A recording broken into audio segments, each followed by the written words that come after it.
Muito bom. Agora, irmãos, eu quero conversar com você, nesta oportunidade, sobre uma realidade que nós não podemos fugir dela em hipótese alguma. Nós vimos no noticiário e todos nós ficamos de alguma maneira comovidos, de alguma maneira lamentamos, talvez até entre nós alguém já vivenciou essa experiência. Eu me refiro às inundações ocorridas na região norte do país, principalmente na Bahia, e dentro dessa situação, dessa tragédia de pessoas perdendo bens, perdendo a segurança do lar, bens adquiridos com o trabalho, enfim, realmente sempre gera em nós uma comoção essa perda. Eu já vivenciei isso algumas vezes. Os meus avós moravam num bairro em São Paulo chamado Vila Matilde, e todo verão tinha essa dificuldade, enchente no córrego Ticoatira, e aí tinha que correr, levantar os móveis, às vezes não dava tempo, perdiam as coisas, realmente é um desgaste. Perdas podem ser de várias naturezas, perdas materiais, perda de pessoas que nós amamos, que deixam de estar ao nosso convívio porque foram recolhidas pelo Senhor, ou porque vivem um outro momento, viajaram a trabalho, tantas e tantas situações que geram perdas da saúde, a gente já não é mais como era antigamente, perdas são verdades da vida, todos nós enfrentamos perdas, todos nós perdemos de alguma maneira, sofremos alguns prejuízos que muitas vezes roubam nossa paz, que muitas vezes nos entristecem, que muitas vezes são utilizados pelo próprio Deus para revelar nossa fragilidade. As perdas servem para isso também, para chamar a atenção que nós não estamos no controle. As perdas servem também para que a gente aprenda a lidar com as coisas, e as perdas, às vezes, são uma maneira do inimigo das nossas almas tentar tocar as nossas vidas. Tem perdas naturais, que a gente perde porque perde mesmo, porque a vida é assim, porque as frutas apodrecem, porque o oxigênio age em tudo que é natural, tudo que é vivo. Tem perdas que são contingenciais, são da economia, são do país, são do nosso chefe, são geradas por outras pessoas, e tem perdas espirituais também, irmãos. Os dardos inflamados do maligno são arremessados, e nenhum crente pode ignorar essa verdade. Verdade para a qual Jesus preparou os nossos corações. Jesus não enganou nenhum dos seus seguidores. Jesus avisou aos seguidores que no mundo teriam aflições. As aflições, então, são os resultados diretos das perdas. Quando a gente perde, a gente fica aflito. Quando a gente tem um prejuízo, a gente fica mexido por dentro. Jesus não nos enganou com relação a isso.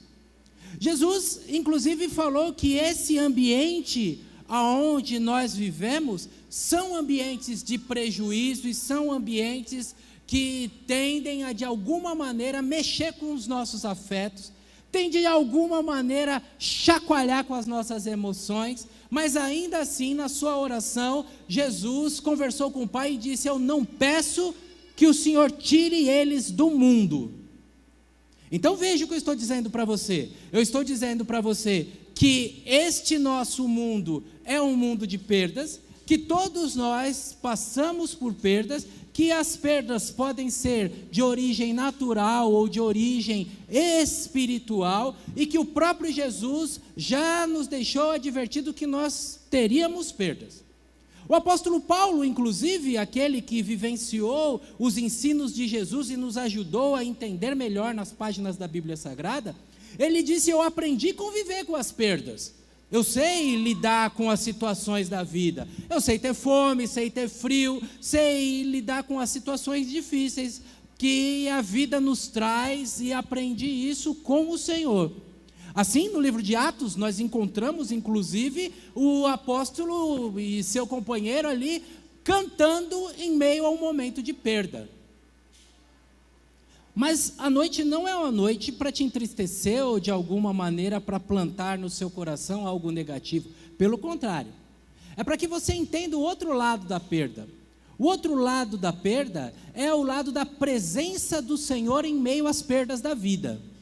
O Senhor, em meio às perdas da vida, Ele está presente conosco, nos fortalecendo, nos ensinando, nos guardando, transformando as nossas perdas em ganho. Por conta disso, a Bíblia ensina cada um dos seus seguidores que Deus transforma o mal em bem.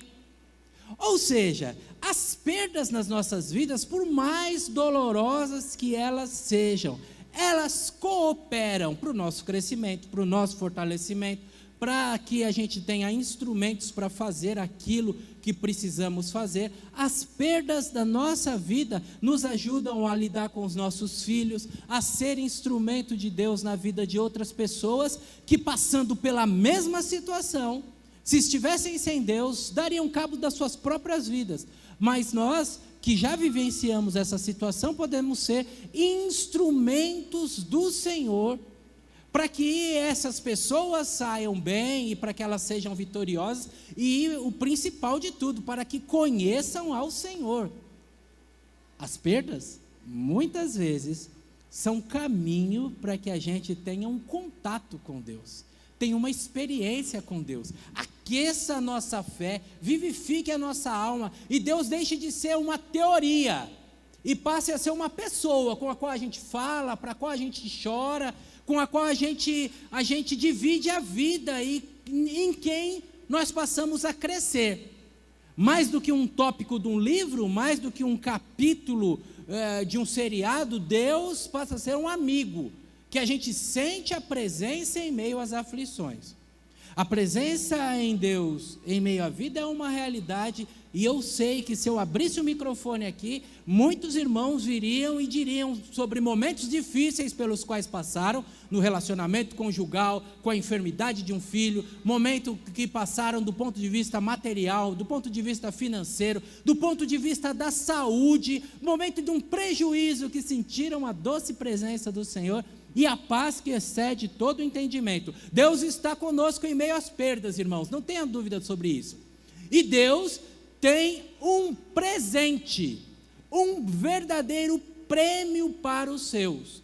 Por isso, o apóstolo Paulo, ensinando seu filho na fé, Timóteo, ele deixou claro que aquelas exigências da vida, aquelas dificuldades que recaem sobre nós, aquilo que ele também disse em outro trecho, que são leves e momentâneas tribulações. Mas eu não quero nem falar em intensidade, quero falar só na qualidade. Perdas, prejuízos, situações que nos fazem sofrer. Pois bem, se nós com ele sofremos, com ele também reinaremos. Bem, eu preciso então que você saiba que existe uma situação diferenciada, detalhada no livro de Apocalipse, explicitada nas páginas da Bíblia, idealizada por Deus no livro de Gênesis, para que o homem, imagem e semelhança de Deus, tivesse uma condição diferenciada de tudo o mais que foi criado no reino animal, no reino vegetal, no reino mineral. O homem, imagem e semelhança de Deus, é chamado para viver algo magnífico da parte de Deus, que nem os anjos tiveram e terão o privilégio de viver aquilo que Deus escolheu para os seus filhos e filhas, homens e mulheres, que ao longo da Bíblia são tratados como menina dos olhos de Deus, povo seu, nação eleita, povo escolhido, sacerdócio real. Eu e você, vencendo com Cristo Jesus, receberemos um novo nome, receberemos uma nova posição, receberemos uma nova identificação, uma nova função, seremos colunas do templo de Deus, diz Apocalipse no capítulo 3. Entenda isso, irmão e irmã. Entendam esta grandeza. O rei que nós cantamos, o rei está voltando. O rei que é digno de louvor, de honra e de glória, tem em nós seus príncipes e princesas. E é exatamente aqui que eu entro na primeira mensagem do ano. Exatamente aqui que eu entro no assunto que merece toda a sua atenção e seu cuidado. Se nós reinaremos com Ele, precisamos ter posturas de príncipes desde já. Vou falar de novo, talvez eu tenha falado rápido, vou falar de novo. Se nós reinaremos com Deus, o motivo de nós aceitarmos a Jesus e continuarmos aqui, é para a gente já ir treinando, para a gente já ir se aclimatando, para a gente já ir se ajustando à condição de filhos de Deus. Eu podia dar muitos exemplos para você, muitos, mas eu não vou exagerar não, vou falar só 2. Nessa semana, dando uma caminhada de manhãzinha, quando eu voltava da caminhada, eu vi uma situação que eu fiquei um pouco perplexo. Uma senhora, todo o estereótipo evangélico do coquinho, do vestidão, ela abriu o portão da casa dela e ali pegou com muita tranquilidade, vinha com uma pazinha, com uma montanha de cocô, atravessou a rua e jogou na calçada, no terreno, na frente da casa dela. Eu fiquei indignado, eu não entendi, mas eu segui a minha caminhada, né, irmãos? Eu não vou me meter na vida de ninguém. Eu já contei para você aqui, já contei o ano passado, faz muito tempo, mas você lembra ainda, o ano passado, eu falei daquele senhor que varria as folhas para dentro do bueiro, não imaginando que ia chover um dia na história de Pindamonhangaba. Entendeu? Todo dia de manhã ele varre as folhas para dentro do bueiro. Eu vi, irmãos, nesse mesmo dia, foi o dia da aprovação, é o dia que Deus me dá matéria-prima para a pregação. A coisa é simples de você entender. Tem um cortador de grama. Tem um funcionário da prefeitura do município de Pindamonhangaba que anda com a grade do cortador de grama. Tem uma telinha assim, né, de nylon, para as pedrinhas não voar, até nos próprios colegas. E é um negócio, um dispositivo, alta engenharia, complexidade máxima, um projeto magnífico. Deve ter sido o Moisésinho que projetou. É uma tela assim, que tem 2 rolemãs aqui, e do lado de cá tem uma alça. O cidadão, ele tem só que levantar aqui e puxar na rodinha. Voltando da caminhada, irmãos, talvez os primeiros 10 minutos de serviço daquele funcionário, ele pegou o negocinho, olhou, não teve ânimo de levantar para puxar em cima da rodinha, irmãos. Pastor, o que o cocô e a rodinha tem a ver com a mensagem? Tem tudo a ver com a mensagem, irmãos. Tem tudo a ver com a mensagem. Tem a ver que nós estamos neste mundo, mas não somos deste mundo. Precisamos ter posturas mais nobres. Se as pessoas deste mundo são preguiçosas, nós não podemos ser preguiçosos. Se as pessoas desse mundo são porcas, nós não podemos ser porcos. Se as pessoas desse mundo fazem as coisas com má vontade, nós não podemos fazer com má vontade. Se as pessoas desse mundo desperdiçam as coisas, não tratam bem a mordomia, não entendem que Deus as colocou como mordomo, nós temos que cuidar bem das coisas. Se as pessoas deste mundo, elas fazem as coisas de qualquer jeito, nós temos que fazer com capricho. Se as pessoas deste mundo fazem as coisas arrastado, nós temos que fazer sorrindo. Se as pessoas desse mundo fazem as coisas xingando, nós fazemos louvando a Deus, porque Abraão venceu dando glória a Deus. Se o crente não for diferente, tudo está perdido. Tudo está perdido. Se a gente for relaxado que nem esse povo, está tudo perdido. Esse povo brasileiro, Este povo mundial, porque não é só no Brasil também não, senão parece síndrome de vira-lata, né? Não é isso não que eu estou falando. Eu estou falando, irmãos, que Jesus ensinou que se alguém pede a sua capa, você não dá só a capa, dá a capa e dá a túnica. Jesus ensinou que se alguém bate do seu lado esquerdo, você oferece o lado direito. Jesus ensinou, se alguém pede para você carregar a sacola por 1 quilômetro, você carrega por 2. Ensinou, irmãos, que nós, enquanto as pessoas estão murmurando, nós estamos glorificando. Enquanto as pessoas estão reclamando da vida, nós estamos falando que existe uma viva esperança. Enquanto as pessoas estão olhando só para o aqui e para agora, nós estamos olhando para o reino de Deus. Nós olhamos dizendo assim: venha a nós o vosso reino, porque nesse reino, nós que com ele sofremos, com ele também reinaremos. Você precisa guardar essa realidade baseada no fato de que nós reinaremos com Jesus e que nós já estamos aqui treinando para ter aquilo que Paulo chamou da mente de Cristo. Uma mente diferente da mente desse mundo. Para você entender bem, quem falou esse negócio de reino foi um profeta que deixou muito claro, a ponto até de chamarem a ele o evangelho do Antigo Testamento. De entender que os seus 66 capítulos correspondem à Bíblia com seus 66 livros. Eu estou me referindo ao profeta Isaías.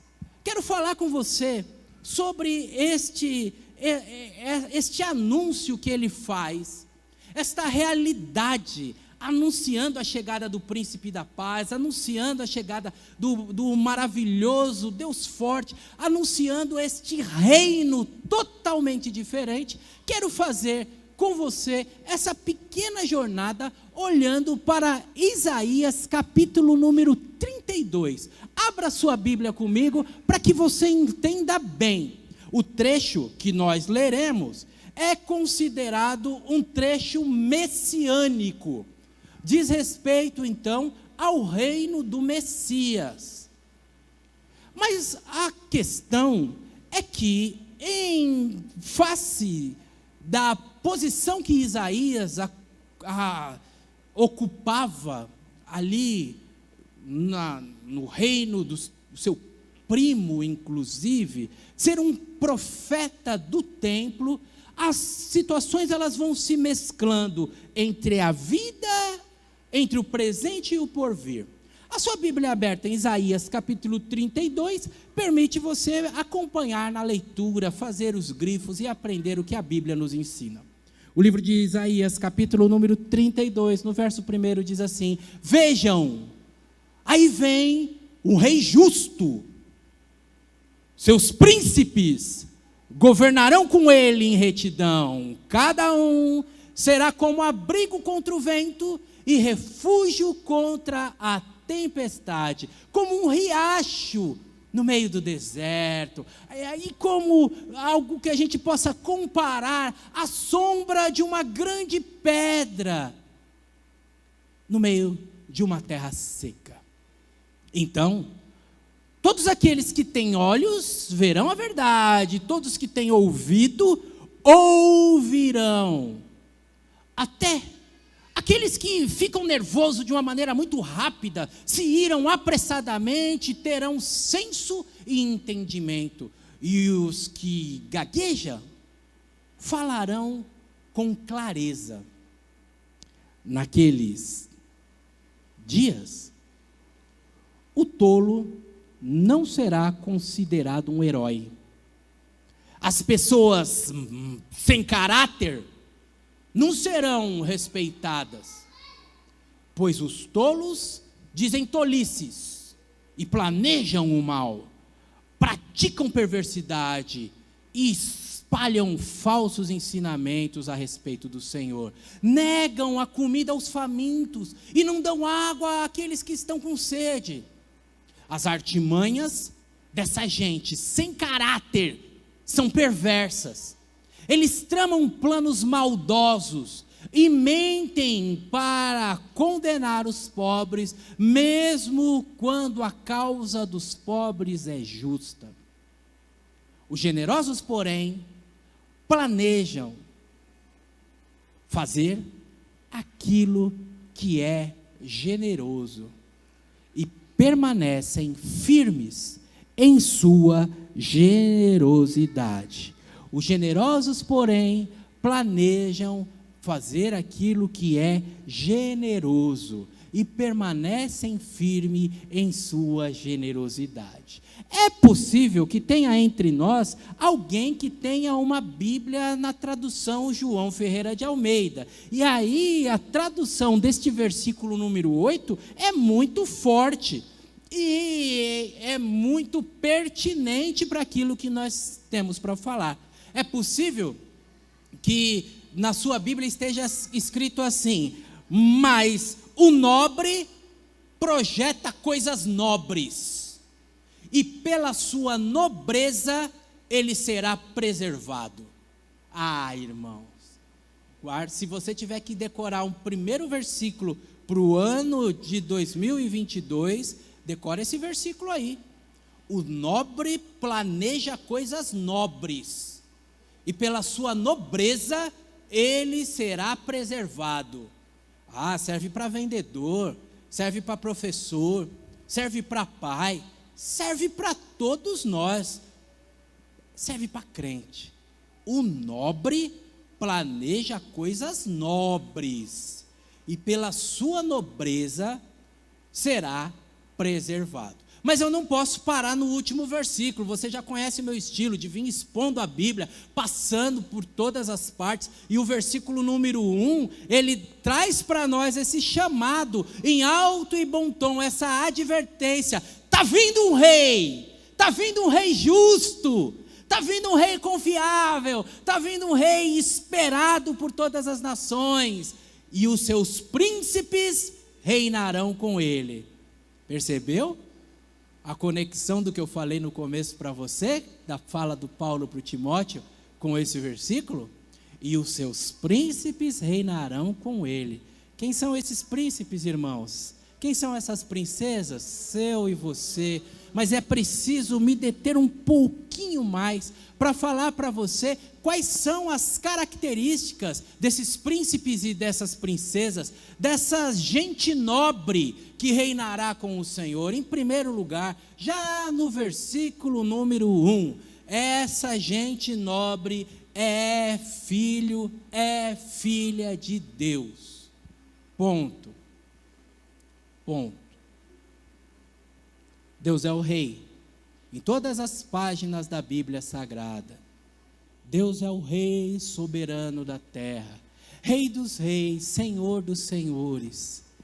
Deus é o rei, sem dúvida nenhuma. Não é necessário investir tempo te explicando sobre o soberano de Israel.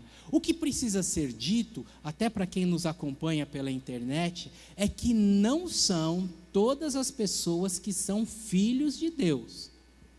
Todas as pessoas são criaturas de Deus. Nós somos filhos de Deus por adoção. Por isso, Cristo Jesus é chamado do primogênito. Por isso, Cristo Jesus é chamado do Filho de Deus. Sim, o Filho de Deus é Cristo Jesus, e nós nos tornamos irmãos em Cristo Jesus. Quem está em Cristo nasceu de novo. Quem está em Cristo foi adotado. Quem está em Cristo foi incluso na família de Deus. Por isso, a Bíblia diz no Evangelho de João, capítulo 1, versículo 12, como todo domingo eu digo, hoje eu direi de novo: todos quanto receberam foram feitos filhos de Deus. É só então, num compromisso vivo com Cristo Jesus, na resposta ao Espírito Santo, só no tornar pública a nossa fé e em nós caminharmos com Jesus, que nos tornamos filhos de Deus. Por isso, aqui estabelece-se a diferença entre a minha pregação e a fala de um coach, a fala de um motivador, a fala de um animador de auditório. O animador de auditório pode falar para você assim: olhe para o seu irmão e diga assim: você é filho de Deus. Mas eu não farei isso. Porque Você não vai descobrir que é filho de Deus a partir do que o irmão disser para você. Você vai descobrir que você é filho de Deus a partir do que você disser para Jesus.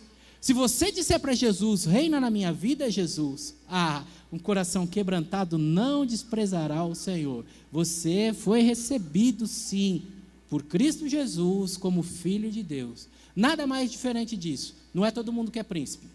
Não é todo mundo que reina. Não é todo mundo que tem essa nobreza. Mas os que são de Deus, os que estão em Cristo Jesus, são príncipes e princesas de Deus. Por isso que o Evangelho tem essas falas tão fortes com relação à sexualidade, por exemplo, dos jovens. Você não pode dar o seu corpo de qualquer jeito, entregar o seu corpo de qualquer jeito, fora de um compromisso. Por quê? Porque você é princesa. Você é princesa. Princesa. Filhas de Deus, príncipes, que tem que ter um cuidado na maneira de andar, de agir, de falar, de namorar, de todas as coisas. Quem é de Deus, posiciona-se como filho de Deus. Em segundo lugar, esta gente nobre, que no verso número 1 já está posto que é filho e filha de Deus, é gente cuja vida faz diferença. E a sequência do versículo número 2 é sequência linda.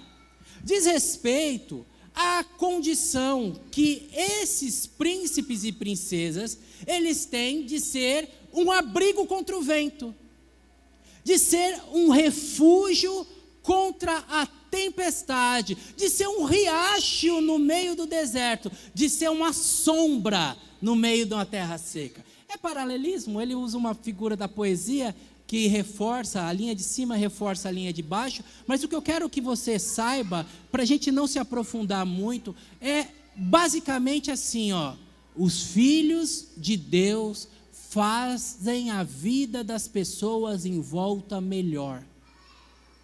Eles são um abrigo contra a tempestade. E tem gente passando tempestade nessa vida. As tempestades vêm das mais diversas formas. As tempestades, elas acontecem de maneira natural ou de maneira provocada. As tempestades às vezes são geradas por nós mesmos. Às vezes as tempestades, elas são geradas por outras pessoas que entram na nossa vida. Às vezes um momento econômico gera uma tempestade, a gente perde um emprego. Mas não importa, irmãos, as tempestades sempre acontecerão. O que importa é que em meio à tempestade, Deus tem um povo que ameniza a tempestade. Deus tem um povo que olha um irmão que está passando por um vendaval e fala assim, se esconde aqui comigo até o vendaval passar. Do ponto de vista material, às vezes com alimento, às vezes pagando uma conta, do ponto de vista emocional, com uma oração, com a companhia. Tempestade. A gente está no meio da tempestade, irmãos, e a tempestade se torna possível de enfrentar por causa de gente que está do lado. Alguém aqui já passou por uma tempestade e pôde se esconder num irmão? Tem alguém aqui que passou? Deixa eu ver se você está entendendo o que eu estou falando. Em meio a uma tempestade, a presença do irmão foi um lugar seguro. A presença da igreja foi um lugar seguro. A igreja, em forma das pessoas que a compõem, foi um lugar que eu pude enfrentar a tempestade. Isaías 32 está falando que esses príncipes, essas princesas, serão um refúgio em meio à tempestade, serão um abrigo no meio do vendaval, serão um riacho no meio do deserto. Irmão, se você já sentiu sede, você sabe como um pouco de água faz toda a diferença. Imagina, nós não temos aqui um clima desértico, nós não temos aqui situações de areia escaldante, de lugares, não, nós estamos aqui cercados, Rio Paraíba, está chovendo lá fora, a gente não sabe muito bem o que é isso, mas para quem é de um clima desértico, isso faz toda a diferença.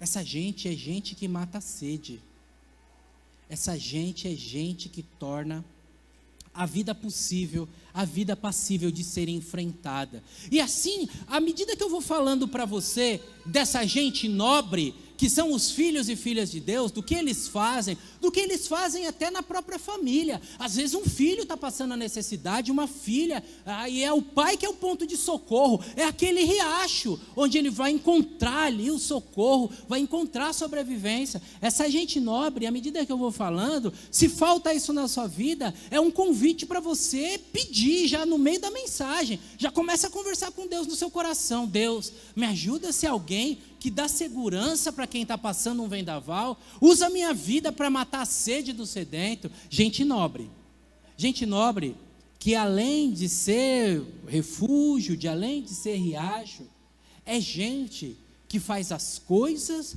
serem do jeito que as coisas têm que ser. Efetivo. Tem sentido na vida. E ali, no versículo número 3, a fala do Isaías é que quem tem olho vai ver a verdade. Quem tem ouvidos vai ouvir. Quem está no meio de uma vida louca passará a ter bom senso e entendimento. E até aquele que não tem habilidade vai fazer com habilidade. A presença de Deus na nossa vida, irmãos, é essa presença transformadora, que faz com que eu e você possamos ir para além do nosso sentido. Você já ouviu a expressão, tem bocas, mas não falam, tem olhos, mas não veem? Você já ouviu a expressão, já leu na Bíblia? Sobre esses que têm boca, mas não falam, tem olhos, mas não veem, tem ouvidos, mas não ouvem, tem pés, mas não andam, a Bíblia diz que são inúteis, que eles não resolvem. E às vezes nós podemos ser o equivalente, também ter ouvido, mas não ouvir, ter ouvidos seletivos, ouvidos que só ouvem aquilo que quer ouvir. Sabe gente que só ouve elogio? Gente que não ouve uma crítica, que é de cristal, se falar uma coisa já fica de mal, já fica... Tem ouvido, mas não ouve. Tem olhos, mas não veem. Já ouviu aquela expressão? Tem pai que é cego. Não tinha um personagem, acho que num programa humorístico, que fala, tem pai que é cego. Tem olhos, mas não veem. O homem sem Deus, ele está incompleto, mas com Deus nós temos os nossos sentidos aguçados. E temos essa condição de ir além da onde nós estamos indo. É gente nobre, gente que quer ver a verdade, não quer ver o que estão nos mostrando, mas quer ver as coisas como elas são. Gente que quer ouvir a verdade, não quer ouvir aquilo que se sente bem, mas quer ouvir aquilo que serve de base transformadora para a sua vida. Gente que sabe que tem limitação. Por isso, no finalzinho do versículo 4, ele diz assim, os que gaguejam falarão com clareza. É gente que tem limitação, eu gaguejo, mas eu tenho a condição de superar a minha limitação. E quando a gente caminha para essa imagem do gago, na Bíblia, nós temos despertado na nossa mente de imediato a figura de Moisés. Moisés, que tinha uma função de príncipe no reino de Faraó, abriu mão daquela função para se identificar com o seu povo, e no meio do seu povo foi príncipe, e no meio do seu povo fez obras maravilhosas, no meio do seu povo foi porta-voz do Rei dos Reis, mas não foi um processo imediato. Nas primeiras falas e nos primeiros diálogos de Moisés com Deus, Moisés resistiu. E um dos argumentos para ele resistir foi o seguinte: Deus, eu não posso ir lá falar com o faraó. Eu sou gago, eu sou pesado de língua. Pode ser que pesado de língua se refira a outra coisa, mas vamos assumir que seja gagueira, para fazer um paralelo com o nosso versículo. Mesmo com aquela limitação, Deus falou, fica tranquilo que eu vou criar um recurso para contornar a sua limitação. Vou criar um recurso para você ser efetivo nisso que você tem que fazer. E o Moisés foi, e foi vitorioso. Príncipe de Deus é isso, irmãos. É alguém que tem um recurso e que usa o seu recurso de maneira plena. Qual recurso você tem? Ah, pastor, eu não tenho recurso nenhum. Tem. Todos nós temos recursos que nas mãos de Deus são usados para transformação de vida, são usados para reinar. Qual recurso você tem? Você tem habilidades, você tem dons, você tem talentos, tem áreas da sua vida que as pessoas elogiam, as pessoas do seu trabalho falam, nossa, você é tão bom nisso. Tem situações de qualidade que as pessoas, que você sabe, você põe a mão e o negócio vinga. Sabe aquelas vozinhas que planta, você planta, não nasce, a vozinha planta, nasce? Então, tem a mão boa. O povo não diz que tem a mão boa? Você tem a mão boa. Para muita coisa você tem a mão boa. O que você tem? Como príncipe, como princesa de Deus, coloque na mão de Deus. E use na integralidade. Não adianta você ter olho e não ver, ter ouvido e não ouvir, fingir que não é com você. Não adianta você ter uma limitação e usar a sua limitação como desculpa. Os príncipes e princesas de Deus usam aquilo que tem, seja tecnológico, seja material, seja emocional, seja um ouvido atento para ouvir uma história, seja uma identificação com uma pessoa de idade ou com uma criança. Eu não sei o que você tem. O que eu sei é que você colocando nas mãos de Deus, você se apresenta como um príncipe e uma princesa de Deus, e Ele te usa como refúgio da tempestade, como o abrigo do vendaval, como riacho no meio de uma terra seca, como uma pedra que faz sombra no deserto. Gente nobre, príncipes e princesas de Deus, que são efetivos naquilo que fazem, que têm os seus sentidos apurados. Gente que tem critério. Olhe comigo o versículo 5 e sinta o peso, sinta a força desse versículo, irmãos. Esse versículo foi esquecido pela nossa denominação, e nesse ano de eleição nós temos que trazer esse versículo de volta. Esse versículo foi esquecido pelos nossos jovens, que elegeram heróis com gente que não tem um bom referencial de vida, não tem um bom referencial de conduta, não tem um bom referencial de casamento, não tem um bom referencial de consumo, enfim. O que a Bíblia está nos ensinando e nos dizendo é que os príncipes e princesas de Deus, eles não consideram os tolos como heróis. Os príncipes e princesas de Deus não pagam um pau para mau caráter. Tem um amigo meu que usa a expressão assim, eu não asso um frango. Eu nunca sei de onde ele tirou essa expressão. Eu não asso um frango para ninguém. Você conhece essa expressão? Conhece essa expressão, Tiago? Não asso um frango. Eu acho que é só ele que tem essa expressão. Não conheço, ninguém conhece. Não, eu não asso um frango para ninguém. Você conhece, Anderson? Eu não asso um frango para ninguém? Quando ele fala eu não asso um frango para ninguém, é assim, eu não fico babando, sabe? Não fico, ele é médico, grande coisa. É isso mesmo, estudou medicina como quem estuda a operação de ponte rolante. Escolheu uma área para estudar, não é Deus não, Deus só tem um. É isso que meu amigo diz, entendeu? Deus só tem um. Mas parece que a gente ficou meio bobão. A gente vê a pessoa com um carro chique de 300 mil, a gente fica, A gente vê uma pessoa que apareceu na televisão, a gente fica, A gente vê uma pessoa com uma fala, A gente vê uma pessoa com um título, a gente fica, ele é doutor, pode falar, sobe aqui, doutor, pode falar. Não vamos assar um frango para ninguém. Por quê? Porque os tolos não serão considerados heróis. Essa é a postura dos príncipes e princesas de Deus. Sabem que existe um só Deus, um só Senhor. Sabe que Cristo Jesus é o Messias, o escolhido, aquele que morreu em nosso lugar. Um só. Esses são os príncipes e princesas de Deus, que não vão dar espaço para gente mau caráter, só porque tem, só porque é alguma coisa. Não é nada. Quem é o Senhor. Gente nobre, irmãos, que é, portanto, gente que consegue fazer a distinção entre o que tem valor e o que não tem valor, entre o que é de ouro e o que é de lata. Finalmente, chegamos onde nós começamos. Gente, príncipes e princesas de Deus, lembra do versículo, no primeiro versículo, hein? Naquele dia o rei justo reinará, e os seus príncipes reinarão com ele, e em Cristo Jesus você é príncipe e princesa de Deus. E qual é a última marca desses príncipes e princesas de Deus?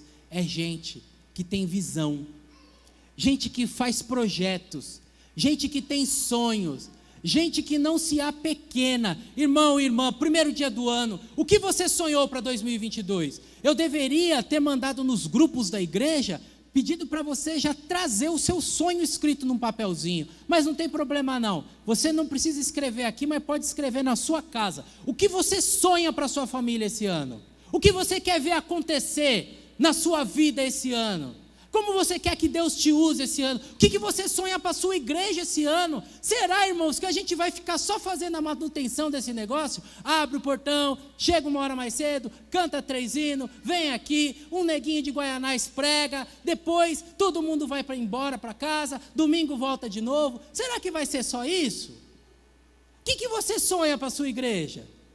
Você tem coragem de sonhar? O que você sonha para o seu filho? Ah, pastor, eu queria tanto que meu filho fosse médico, queria tanto que meu filho fosse piloto de avião, queria tanto que meu filho fosse prefeito de Pindamonhangaba, sei lá o que você sonha? O que você queria ser? O que você sonha para você? Sua vida não acabou ainda. Ainda dá tempo de ser quem você nasceu para ser. Dá tempo ainda. Não desiste não. Não desiste não, gente. Antigamente a gente vivia 40 anos. Você viu aquela matéria do jornal de 1870? Que na matéria do jornal estava escrito assim: o bonde atropelou uma velhinha de 42 anos. Você viu? Um jornal antigo.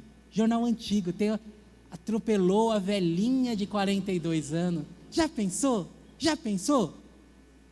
Antigamente era assim, irmãos. Antigamente era assim. Você pegar esse pessoal aí, dos livros de história, morria com 46, e acabado, barbão branco assim, ó. Nossa, Dom Pedro, quantos anos tem? 52. Acabado. Agora não, agora a gente vai viver até 100 anos, irmãos. Brincando. O pastor Mané já está jogando bola com 80, está garotão. Tem muito tempo pela frente, irmãos, e Deus vai te usar muito, mas se você não sonhar, se você não visualizar nada para a sua vida, o nobre sonha com coisas nobres, o nobre projeta coisas nobres, e não tem problema não, acabou esse negócio. Antigamente que tinha isso, eu vou trabalhar na Gerdau, vou me aposentar na Gerdau, vou ganhar um relógio de ouro depois de 25, acabou isso aí, irmãos. Agora a geração do Felipe é a geração que, se ficar 5 anos na mesma empresa, os colegas já começam a zoar, já começam a falar: você está acomodado, hein? 2 anos na mesma empresa, você é acomodado. Mudou, irmãos.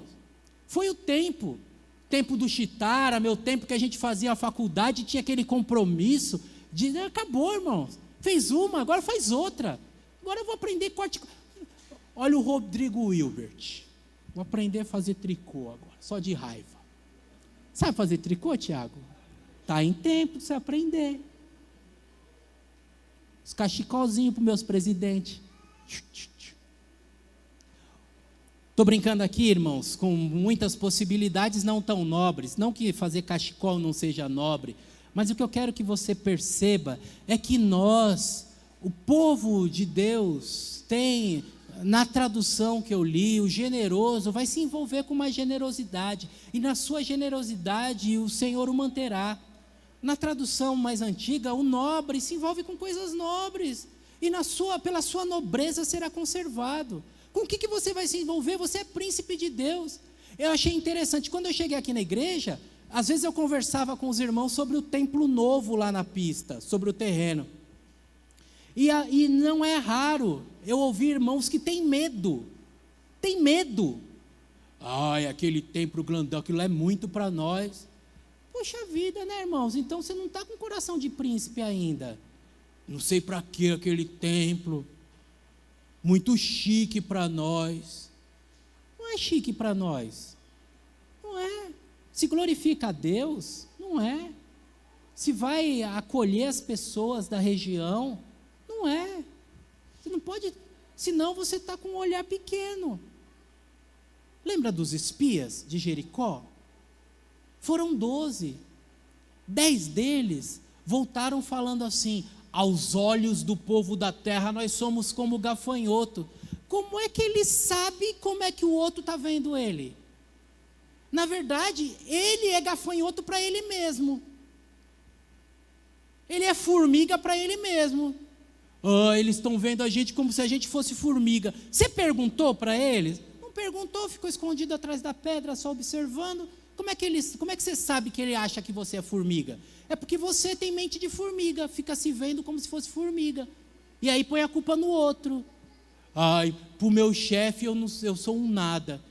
Seu chefe já falou para você que você é um nada?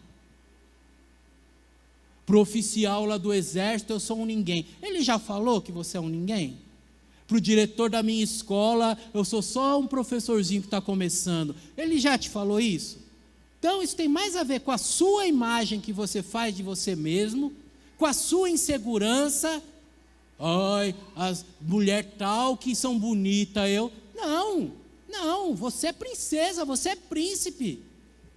Tenha isso forte na sua mente e faça plano a partir disso. Você não precisa morrer na posição que você está. Só morre se quiser. Só morre se quiser. Então, bom, se você começar esse novo ano com essa visão, se posicionando como um abrigo em meio à tempestade. Irmãos, tem casa que é uma tempestade. Vou falar algo pior. Tem casa de crente que é uma tempestade. E aí, em vez dos moradores da casa fazer da casa um abrigo, com mais carinho, com mais educação, com mais gratidão, com mais romantismo, com mais generosidade. Mas é o próprio morador da casa que só provoca, só irrita, só cutuca, só perturba. Príncipe e princesa de Deus, faz da vida algo que transforme, que permita que os demais venham se esconder ali, venham descansar ali, venham matar a sede ali. Gente que é abrigo, gente que tem essa posição transformadora, gente que projeta coisas nobres, gente que usa os seus recursos e os seus sentidos de maneira plena e para a glória de Deus. Isaías capítulo 32 fala de quem reinará com o Senhor. E eu tenho certeza absoluta que nos méritos de Cristo Jesus, você e eu reinaremos com Ele. O que nós precisamos agora é começar a exercitar aqui. E esse é o meu convite para você em 2022. Comece a exercitar desde já. Mente de príncipe, mente de princesa, para a glória de Deus. Amém?